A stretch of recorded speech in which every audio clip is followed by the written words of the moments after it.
आपण बघत होतो थर्मोडायनामिक्स मधला रोटेशनल डायनामिक्स हा चॅप्टर, जो आपला फर्स्ट चॅप्टर आहे आणि त्यातला मोमेंट ऑफ इनर्शिया आपण डिस्कस केला. What is moment of inertia? It is nothing but the resistance or oppose to the flow of body in rotational motion. Rotation होताना rotational मोशनमध्ये जो बॉडीला अपोज होतो त्याला आपण मोमेंट ऑफ इनर्शिया असं म्हणतो. हे आपण लास्ट व्हिडिओमध्ये डिस्कस केलेलं आहे.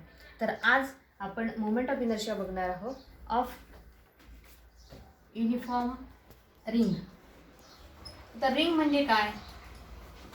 The ring is nothing but the circular, any circular and which having some radius. It is ring. तुम्हाला सोप्या सिंपल भाषेत सांगायचं म्हटलं तर बांगडीच्या आकाराचं. ही झाली बांगडी की जी आतमध्ये पोकळ असते आणि आपण इथे इमॅजिनरी ॲक्सिस घेत आहे. त्याच्या सेंटरमधून जाणारी बांगडीच्या सेंटरमधून जाणारी ॲक्सिस ही तिच्या प्लेनला परपेंडिक्युलर असेल. ओके, त्याच्यामधून जाते म्हणून आपण खालचा पोर्शन डॉट डॉटनी काढलेला आहे. तर हे काढण्यासाठी सपोज आपण घेणार आहे की एक स्मॉल एलिमेंट घेणार आहे त्याचा की ज्याचं मास आहे डीएम. ओके, डीएम काय आहे? या स्मॉल एलिमेंटचा मास आहे.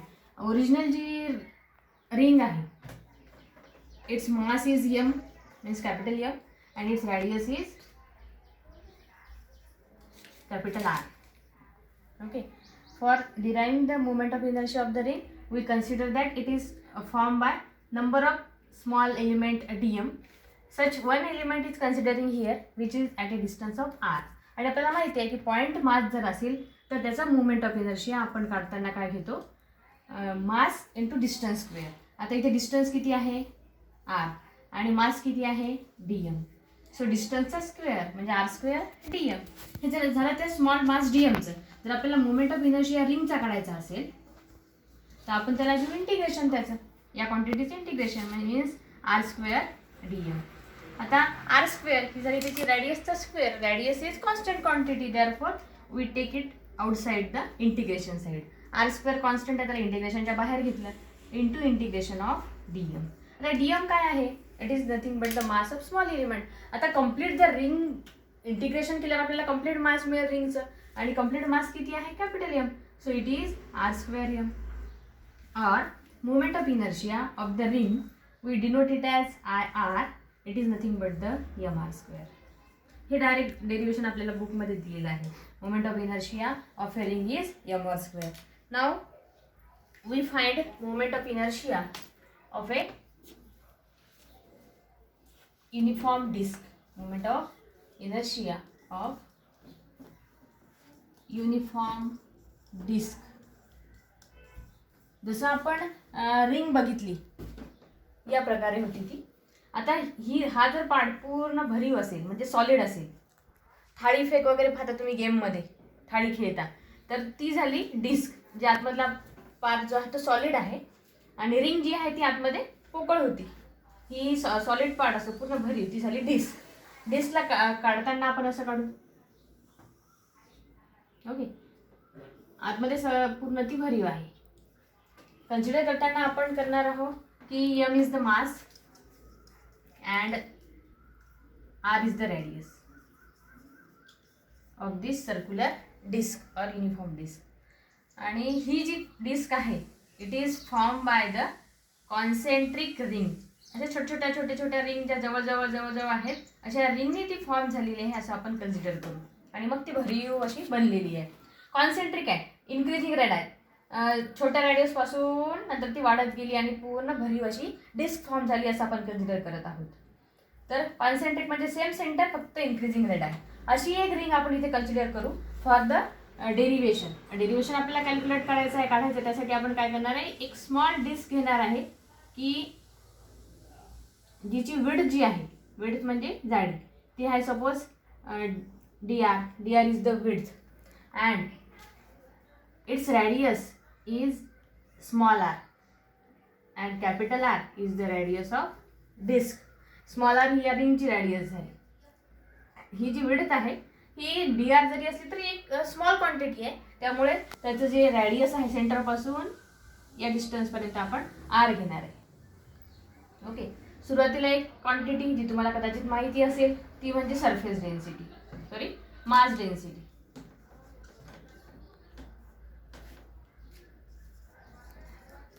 मास डेन्सिटी जी आपण सिग्माने दाखवतो, it is mass density divided by sigma. Mass density म्हणजे काय असतं तर मास डिवायडेड बाय एरिया. आता जर डिस्कचं काढायचं झालं mass density, sigma is equal to mass किती आहे एम आणि area means pi R square. Circular आहे ना disc, therefore area is pi R square. Denote it as equation number 1. त्याला आपण इक्वेशन नंबर 1 डिनोट करू. आता आपण कन्सिडर केलं की it is form by concentric and increasing radii of number of rings. Such one ring having width dr, radius small r आपण consider केली. Okay, आता याचं जे मास आहे रिंगचं, its mass suppose it is dm. Mass घेतला आपण dm. जसं आपण मास डेन्सिटी डिस्कची काढली तशी आपण रिंगची काढू. Mass density sigma means mass upon area, and here area of the ring, area A is equal to circumference of the ring into width. कारण की त्याला विड्थ आहे त्यामुळे एरिया ऑफ द रिंग काढताना काय घ्यावं लागेल आपल्याला, area is equal to circumference that means 2πr into width of the ring, त्याची विड्थ जाडी जी आहे ती. So area is 2πr into dr. Therefore mass is dm divided by area is 2πr into dr. dm काढू, मास घेऊ कारण की आपल्याला मोमेंट ऑफ इनर्शिया काढताना मास पाहिजे इंटू डिस्टन्सचा square. Therefore dm is equal to nothing but the 2π हा sigma r dr. 2πr dr कडे ट्रान्सफर केला, it is 2π sigma r into dr. This is dm. Now moment of inertia of the ring. ही जी ring घेतलेली आहे आपण की जिची रॅडियस r आहे, तिचा moment of inertia it is nothing but the mass into distance square. Mass किती आहे dm, डिस्टन्स किती आहे r, therefore r square dm म्हणा किंवा dm इंटू r स्क्वेअर. आता टोटल मोमेंट ऑफ इनर्शिया जर आपल्याला काढायचा असेल डिस्कचा, for total disk moment of inertia it is equal to integration of dm into r square. R square R radius आहे, पण आता इथे इन्क्रीजिंग रॅडियस आहे. कुठपासून रॅडियस वाढत आहे 0 पासून r पर्यंत, म्हणून मग इंटिग्रेशन फ्रॉम 0 टू r. आता dm ची व्हॅल्यू पुट करू इथे. Moment of inertia of the disk I is equal to integration from 0 to r. dm ची व्हॅल्यू पुट करा. dm means 2π sigma r into dr into this r square. हा r square आहे आणि हा r आहे. ज्या कॉन्स्टंट क्वांटिटी आहेत त्या बाहेर घेऊ. हा 2π sigma R the constant quantity, so 2π sigma हा r आणि r स्क्वेअर इंटिग्रेशनच्या आतमध्ये घेऊ म्हणजे r cube into dr. Integration from 0 to r. आता हे जर आपण कॅल्क्युलेट केलं, याला जर फॉर्म्युला लावला, आपल्याला इंटिग्रेशनचा फॉर्म्युला तुम्हाला माहिती असेल की integration of x to the power n is into dx is equal to integration of x to the power n dx. काय होतं x to the power n+1 divided by n+1. हा formula तुम्ही इंटिग्रेशनमध्ये study केलेला असेल, हाच आपण इथे use करणार आहोत. तो म्हणजे r चा क्यूब आहे, मग r+1 म्हणजेच r to the power 4 divided by 4. n+1 आहे ना, मग इथे 3+1 म्हणजे 4 डिवायडेड बाय 4. पण इंटिग्रेशनची जी लिमिट आहे ती आहे 0 टू r. लोअर लिमिट 0 आहे, व्हॅल्यू 0च येणार आहे, त्यामुळे पुट करायचं काम नाही. फक्त अप्पर लिमिट कॅपिटल R आहे ती पुट करू. Twice pi sigma r to the power 4 divided by r. आता हा जो सिग्मा आहे it is sigma for disc आहे. मग डिस्कसाठी आपण सिग्मा किती घेतलेला आहे m/πr स्क्वेअर. तो इथे पुट करू. So here I is equal to 2π sigma म्हणजे कोणता m/πr स्क्वेअर, m/πr स्क्वेअर. आता नंतर काय राहिलं आपलं r square, r to the power 4. Here r to the power 4 फक्त स्मॉल r च्या ऐवजी आपण कॅपिटल R पुट केलं आहे. r to the power 4/4. So right here r raised to the power 4 divided by 4. I is equal to 2 get cancel. Okay, r square आणि here r raised to the power 4, यातला r square एक cancel होईल. हा 2 1 जा 2, 2 2 जा 4. मग राहिलं काय, डिनॉमिनेटरला एक 2 आहे मीन्स हाफ, आणि यम आपण हा स्क्वेअर आणि इथला स्क्वेअर कॅन्सल केला, राहिलं काय फक्त r square. So moment of inertia of the disc it is nothing but half mr square, or we may say mr square upon 2. This is moment of inertia of the uniform disk. आपण असा calculate केलेला आहे. तर बघा एक नवीन term आहे, ती म्हणजे सेम आहे आपल्या आर किंवा रॅडियसची कन्सर्निंग, त्याला आपण म्हणतो रॅडियस ऑफ गॅरेशन.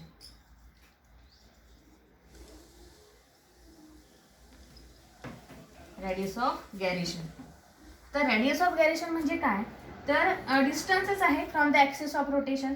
सपोज आपण एक कुठली तरी बॉडी घेतली, ओके, ही घेतली आपण ॲक्सिस ऑफ रोटेशन, आणि जसं आपण कन्सिडर करतो की every body is form by number of small particles having different masses, तसं मग कन्सिडर करू की suppose here point C is the centre of mass. Centre of mass म्हणजेच काय की असा बॉडीमधला पॉईंट की जिथे whole mass of the body is suppose to be concentrated, की पूर्ण बॉडीचं जे मास आहे ते एका ठिकाणी एकवटलेलं आहे, त्याला आपण सेंटर ऑफ मास असं म्हणतो.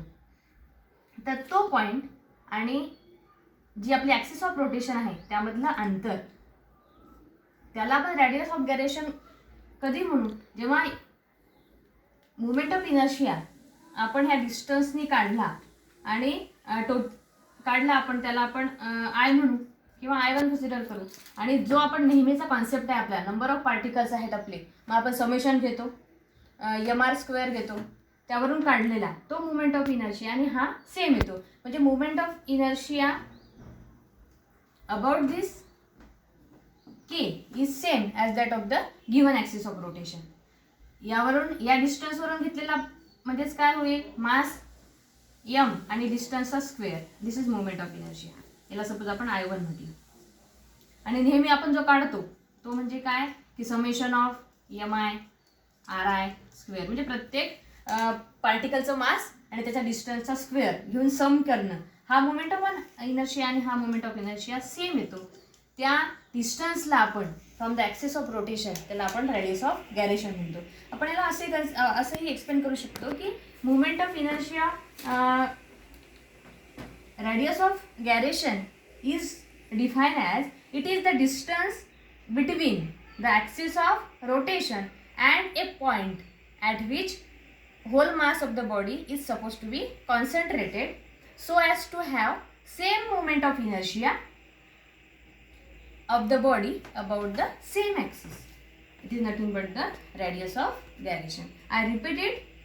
It is a distance from the axis of rotation and a point at which whole mass of the body is supposed to be concentrated so as to have same moment of inertia about the same axis of the given body. It is nothing but the radius of gyration. आता या फॉर्म्युल्यावरून radius of gyration आपण दाखवतो k नी. Therefore we can write it as k square is equal to I upon m. जर आपण I is equal to m square घेतलं, so it is I upon m, and taking square root k is equal to under root I upon m. No doubt it is distance, therefore its SI unit is meter. This is formula of radius of gyration. K is equal to under root I upon m. मग जी आपण moment of inertia of ring बघितला, तर यात radius of गॅरेशन काय होईल, the रिंगच्या बाबतीत पूर्ण जे मास आहे, सेंटर ऑफ मास हे सर्कम्फेरन्सवर असतं. कुठं असतं, सर्कम्फेरन्सवर, म्हणजे हे झालं सेंटर ऑफ मास, आणि रॅडियस ऑफ गॅरेशन काय होतं, nothing but the radius. Therefore for ring जर आपण रॅडियस ऑफ गॅरेशनच्या फॉर्ममध्ये लिहायचं म्हटलं तर ते होतं m k स्क्वेअर. सेम आहे ते, रिंगचा जे सेंटर ऑफ मास आहे हे ऑन द सर्कम्फेरन्स असतं. It is the example of radius of gyration. We stop here.